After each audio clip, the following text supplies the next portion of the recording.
जय हिंद साथियों, मैं मदन सिंह रावत। दोस्तों, 12 जनवरी 2011 का ब्लैक डे मेरी लाइफ का सबसे बुरा दिन था। मैं भारतीय सेना की 15वीं जाट रेजिमेंट के अंदर चार्ली कंपनी के अंदर कार्यरत था और आतंकवाद की मुठभेड़ के अंदर मेरे RPG 7 का सट्टू लगने से दोनों हाथ कट गए थे। दोस्तों, आज से 13 वर्ष पहले मेरे भी दोनों हाथ ठीक थे। खैर, कोई बात नहीं। दोस्तों, आज मैं आपको वो कहानी बताने जा रहा हूँ, छोटी सी 1 मिनट की है, वो आप प्यार से सुनना। कि 4 जनवरी 2002 को मैं भारतीय सेना में भर्ती हुआ था। सौभाग्य से 15वीं जाट रेजिमेंट के अंदर कार्यरत करने का सौभाग्य मुझे प्राप्त हुआ। दोस्तों, 12 जनवरी 2011 को पुंछ, जम्मू एंड कश्मीर के अंदर सेकलू पोस्ट पे आतंकवाद के एनकाउंटर के अंदर RPG 7 का सट्टू लगने से मेरे दोनों हाथ कट गए थे। 1.5 साल के हॉस्पिटलाइज के बाद मैं वापस पेंशन आया।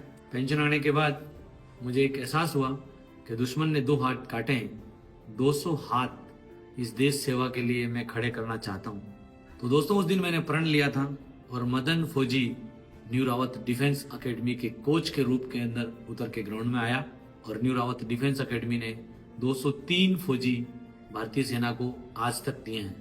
मैं ज्यादा कुछ नहीं बता सकता, लेकिन जब तक मैं इस धरती पे हूँ, जब तक भारतीय सेना को सैनिक बहुत अच्छे वाले देता रहूंगा। और मेरे साथ मेरे परिवार ने, मेरे गांव ने और मेरे समाज ने बहुत अच्छा बिहेव किया है और मुझे जिंदगी जीने का एक मकसद सिखाया है।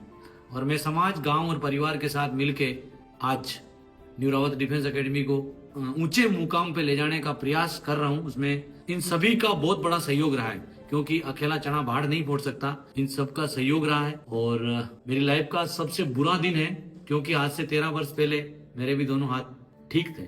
खैर, कोई बात नहीं कि मन के हारे हार है और मन के जीते जीत। दोस्तों, मैंने मेरी जिंदगी को हार मान लिया था, लेकिन जब पेंशन आया उसके बाद में दोबारा मैंने सोचा कि अगर हार गए तो जिंदगी ही हार गए। तो दोस्तों, मैंने उस दिन मन में ये ठान लिया था कि अपने को जीना है और जीत के जीना है। तो दोस्तों, मैंने ये प्रण धारा था और उस पर खरा उतर रहा हूँ। ये सब आपकी मेहरबानी है, आपका आशीर्वाद है और मैं आपसे हाथ जोड़ के विनती करता हूं कि आप ऐसे ही आशीर्वाद, स्नेह और प्यार बनाए रखना। अगर किसी को मेरे मन, वचन और वाणी से ठेस पहुंची हो इस 13 वर्षों में, मैं आपसे क्षमा याचना मांगना चाहता हूं। Thank you so much.